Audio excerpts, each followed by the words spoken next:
नमस्कार छात्रों, आज हम आर्थिक उदारीकरण और वैश्वीकरण के भाग 2 का अध्ययन करेंगे। और इस भाग में हम भाग 1 में जिन परिभाषाओं को हमने समझा था उनको आज हम विस्तार से समझेंगे इस वाले भाग में। तो स्टार्टिंग करते हैं हम भाग 2 का, आर्थिक उदारीकरण और वैश्वीकरण के। देखिए, दिया गया है कि भारत ने 1991 की औद्योगिक नीति में आर्थिक विकास को पोषक बने ऐसे आर्थिक सुधार लागू किए। अब कहने का मतलब यहाँ पर ये है कि भारत में जो है 1991 में जो है क्या है, आपका नई आर्थिक नीति लागू की गई। उसके तहत क्या है, मैंने लास्ट वीडियो में भाग 1 में मैंने आपको समझाया था कि उदारीकरण, निजीकरण और वैश्वीकरण क्या होता है। आज उसी को हम विस्तार से समझने वाले हैं। और बात करते हैं कि भारत जो है वो आपका 1947 में क्या है, आज़ादी प्राप्त की थी। और उसके बाद से तेज़ी से आर्थिक विकास किया जाए, इसके लिए सरकार ने आयोजन का जो है मार्ग स्वीकार किया। आयोजन का मतलब है कि उन्होंने प्लानिंग करना स्टार्ट किया कि क्या हम प्लानिंग कर सकते हैं, किस तरीके से। तो एक के बाद एक पंचवर्षीय योजनाएं लागू की गई। इसके बाद में और भी बहुत सारी नीतियों को अमल में लाया गया, जैसे वित्तीय नीति थी, राजकोषीय नीति थी, औद्योगिक नीतियाँ थी। समय समय पर इनकी घोषणाएँ होती रहीं, ठीक है। ये योजनाएं पूरी भी हुई, परंतु अगर देखा जाए तो सफलता जो थी भारत के आर्थिक विकास को प्राप्त करने में, वो हमें क्या है, आपको विफल रही हमारी सरकार सफलता प्राप्त करने में। तो ये कुछ चीज़ें थी। तो इन सभी को जो भूलें हुई थी उनको सुधार करके भिन्न भिन्न आर्थिक नीतियों को क्या है, नया संचालन देने का निश्चय किया गया कि अब क्या कर सकते हैं। तो जो भी गलतियां हमने भूतकाल में की थी उनको हमने भविष्य में आकर 1991 में क्या किया, नई औद्योगिक नीति को भारत में लागू किया। और उसके तहत हमने उदारीकरण, निजीकरण और वैश्वीकरण को क्या है, आपका अपनाया और इनको हमारी अर्थव्यवस्था में स्थान दिया गया। तो आज हम देखेंगे विस्तार से कि उदारीकरण क्या होता है। चलिए देखते हैं उदारीकरण। आर्थिक उदारीकरण के बारे में हमने भाग 1 में जाना था कि सरकार ने क्या किया था, नियम कानून में ढील दी थी। यानी जो सरकार द्वारा 1991 से पहले जो बहुत सारे कागजाती कार्य थे वो किए जाते थे। क्या है, किसी नए उद्योग को स्थापित करने के लिए 1991 की नई औद्योगिक नीति के तहत उन अंकुशों को क्या कर दिया गया, कम कर दिया गया। नियम कानून जो थे उनको घटा दिया गया, जिसके कारण क्या है, आपका नए उद्योगों की स्थापना होना क्या हो गया, आपका प्रारंभ हो गया और आसान हो गया। अब देखिए, इसमें दिया गया है कि शुरुआत के चरण में उदारीकरण के अधीन जो आर्थिक सुधार अपनाए गए थी वह कौन कौन सी थी। तो देखो, क्या उदारीकरण के जब चल रहा था उदारीकरण भारत में 1991 की नई औद्योगिक नीति के तहत, तो देखिए पहला दिया गया है कि 18 उद्योग सार्वजनिक साहस के लिए आरक्षित थे। उनके अलावा अन्य उद्योगों के लिए परवाना लाइसेंस पद्धति को समाप्त किया गया। यानी पहला पॉइंट ये कहता है कि सरकार ने क्या किया, केवल 18 उद्योग जो देश के लिए और सामाजिक हित के लिए बहुत अति आवश्यक थे, उनको सरकार ने केवल 18 उद्योग जो थे, ठीक है, उनके लिए केवल लाइसेंस लेने की आवश्यकता थी। और बाकी जितने भी आपके उद्योग थे उनके लिए लाइसेंस पद्धति को क्या कर दिया गया, समाप्त कर दिया। पहले क्या था, सभी के लिए आपको लाइसेंस पद्धति के तहत आपको लाइसेंस लेना पड़ता था, पर इस 1991 की पद्धति औद्योगिक नीति के तहत क्या हुआ कि केवल 18 उद्योगों के लिए आपको क्या लेना है, लाइसेंस लेना है।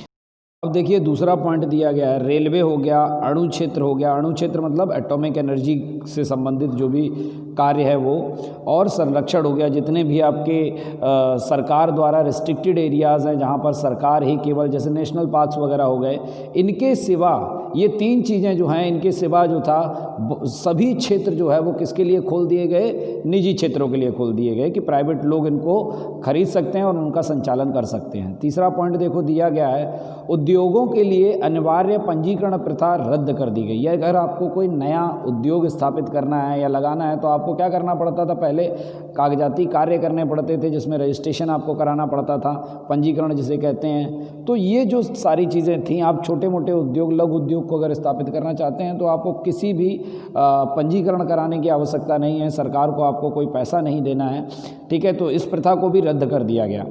चौथा देखो दिया गया है, प्रदूषण ना फैले और पर्यावरण के लिए खतरा ना हो ऐसे उद्योग स्थापित करने के लिए केंद्र सरकार की मंजूरी प्राप्त करने की व्यवस्था को रद्द किया गया। पहले क्या थे कि सरकार ने कह दिया कि जिन उद्योगों से किसी भी प्रकार का प्रदूषण नहीं होता है, जिन उद्योगों से किसी भी तरीके से क्या है पर्यावरण को खतरा नहीं है, ऐसे उद्योगों को अगर आप स्थापित करना चाहते हैं तो आप बिना सरकार की अनुमति के भी ऐसे उद्योगों को आप स्थापित कर सकते हैं जिनका पर्यावरण पर कोई खतरा नहीं है। तो अब देखते हैं उदारीकरण के लाभ क्या थे। तो पहला लाभ देखो यहाँ पर दिया गया है कि उदारीकरण के कारण क्या हुआ, निजी क्षेत्र को मुक्त विकास के अवसर प्राप्त हुए जिससे उत्पादन में वृद्धि हुई। यहाँ पर क्या है आपका उदारीकरण के बाद में क्या हुआ, सरकार का हस्तक्षेप कम हो गया। सरकार से बहुत सारी चीज़ों में हमें जो अनुमति लेनी पड़ती थी वो नहीं लेनी पड़ती थी, कितना भी हम उत्पादन कर सकते हैं, कितनी भी वृद्धि कर सकते हैं, ठीक है। तो ये कुछ ऐसी चीज़ें थी जिसके कारण क्या हुआ कि आपका उदारीकरण के कारण क्या उत्पादन में वृद्धि होना स्टार्ट हो गई। आगे देखिए, उदारीकरण की नीति को स्वीकार करने से, जब उदारीकरण की नीति को स्वीकार कर लिया तो विदेशी व्यापार को बल मिलना शुरू हुआ और विदेशी व्यापार में वृद्धि हुई। उदारीकरण के कारण क्या हुआ कि जो भी उद्योग थे जब वो निजी हाथों में पहुंच गए, ठीक है, यानी जब उनका निजी क्षेत्र को वो सौंप दिए गए और उनको फ्री छोड़ दिया गया, मुफ्त कर दिया गया कि आप कितना भी उत्पादन कर सकते हैं, तो उनके कुशल नेतृत्व के कारण क्या हुआ, आपका उत्पादन में वृद्धि हुई। और जब ज़्यादा मात्रा में क्या है वस्तुओं का उत्पादन किया गया तो उन्हें विदेशों में बेचने के लिए भी भेजा गया।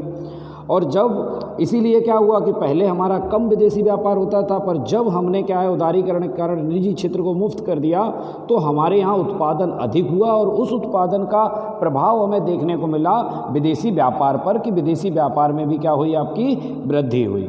अब जब विदेशी व्यापार में वृद्धि हुई तो क्या हुआ, हमारे पास विदेशी मुद्रा का जो भंडारण रहता है उसमें भी आपका क्या हुआ, वृद्धि हुई।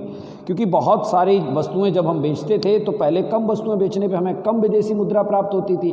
जब वही हमने बाजार में वस्तुओं की मात्रा को बढ़ा दिया तो हमें उनको बेचने के बाद जो मुद्रा प्राप्त होती थी उसकी भी मात्रा में क्या हुई, बढ़ोतरी हुई। इसीलिए हमारे मुद्रा के आरक्षण में भी वृद्धि हो गई। आपके आरक्षण मतलब भंडारण में हमारे पास विदेशी मुद्रा पहले की अपेक्षा बहुत अधिक क्या हो गई, इकट्ठी हो गई। चौथा पॉइंट देखो यहाँ दिया गया है, उदारीकरण के परिणाम स्वरूप देश में आंतरिक ढांचागत सुविधाएं बढ़ी। कहने का मतलब क्या था, पहले इतने ज़्यादा उद्योग नहीं स्थापित कर पाते थे क्योंकि निजी क्षेत्रों को उस समय अनुमति नहीं थी, पर जब उदारीकरण के कारण निजी क्षेत्रों के लिए क्या अवसर मिल गया, बहुत सारे क्षेत्र खोल दिए गए, तो क्या हुआ कि अलग अलग स्थानों पर उद्योगों को स्थापित किया गया और उन उद्योगों के आसपास नगर बस गए अपने आप, क्योंकि लोगों मज़दूर जो आते थे वो उसके आसपास रहना प्रारंभ कर दिया। इसके साथ ही उन मज़दूरों के लिए या जो भी उद्योग स्थापित किए गए थे उनके माल को बाज़ार तक पहुंचाने के लिए क्या है, यातायात के साधन आपके विकसित हो गए, ठीक है, बिजली पहुंच गई, आपका पानी की व्यवस्था हो गई। ये बहुत सारी चीज़ें थी जो कि बड़ी ऊंची ऊंची बिल्डिंगें बन गई। ये सब क्या है, ये ढांचागत सुधार है जो कि आपका हमारे देश में आंतरिक रूप से हम देख सकते हैं कि कितना ज़्यादा ढांचागत विकास हुआ है। रोड, पुल, बिजली, ये बहुत सारी सुविधाएं आपकी बढ़ गई पहले की अपेक्षा। अब हम अध्ययन करेंगे उदारीकरण की क्या हानियां हैं। तो पहला पॉइंट देखो यहाँ दिया गया है कि निजी क्षेत्र पर अंकुश घटने, यानी सरकार का हस्तक्षेप नहीं था, निजी क्षेत्र में बिल्कुल फ्री छोड़ दिया गया था, मुफ्त कर दिया गया था उन्हें। तो इसमें क्या था, आपका एकाधिकार की बुराई जो थी वो कम नहीं हुई, वो बढ़ती चली गई। एकाधिकार से मतलब क्या है कि एक व्यक्ति का अधिकार होता है, वह अपने अनुसार क्या करता है, निर्णय लेता है कि वस्तु का कितना उत्पादन करना है, कितना उनका मूल्य निश्चित करना है। ये सब अधिकार क्या होते हैं, उस व्यक्ति के पास होते हैं जो उन वस्तुओं का उत्पादन करता है। तो यहाँ पर क्या है, एकाधिकार जो बुराई हम सोच रहे थे कि उदारीकरण के बाद कम हो जाएगी, वो क्या हुई, आपकी कम नहीं हुई। दूसरा पॉइंट देखो यहाँ पर देखो दिया गया है कि मात्र औद्योगिक क्षेत्र पर ध्यान देने से भारत कृषि क्षेत्र के विकास में पीछे रहा। अब सरकार ने उदारीकरण, ये क्या थी, नई औद्योगिक नीति थी, ठीक है, तो सारा ध्यान जो सरकार का था वो किसको विकसित करना चाह रही थी सरकार, उद्योगों को, जिसके कारण क्या हुआ, कृषि क्षेत्र जो जिसमें कि हमारे देश की 60% यानी 60% जनसंख्या जो है कृषि कार्य कर रही थी, उसका विकास नहीं हो पाया, तो वो पीछे रह गया आपका।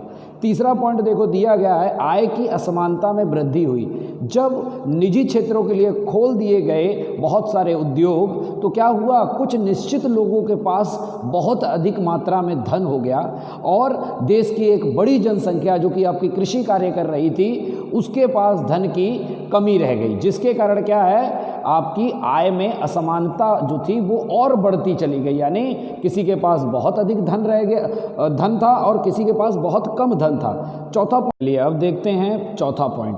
देखो यहाँ दिया गया है, 2 वर्ड हैं यहाँ पर, आयात और निर्यात। आयात का मतलब क्या होता है, जब आप क्या करते हैं, विदेशों से वस्तुओं को खरीद कर अपने देश में लाते हैं, इसको हम कहते हैं आयात। और जब अपने देश में बनी हुई वस्तुओं को विदेशों के बाज़ार में बेचते हैं, इसको कहते हैं निर्यात।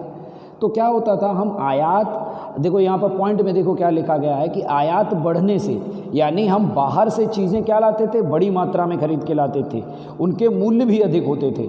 और निर्यात घटने से, यानी हम अपने देश से बाहर जो वस्तुएं बेचते थे उनमें कमी आती चली गई। इसके कारण क्या हुआ, विदेशी कर्ज में वृद्धि हुई, यानी दूसरे देशों का कर्जा हमारे ऊपर आ गया। तो ये आपका चौथा पॉइंट था कि आपका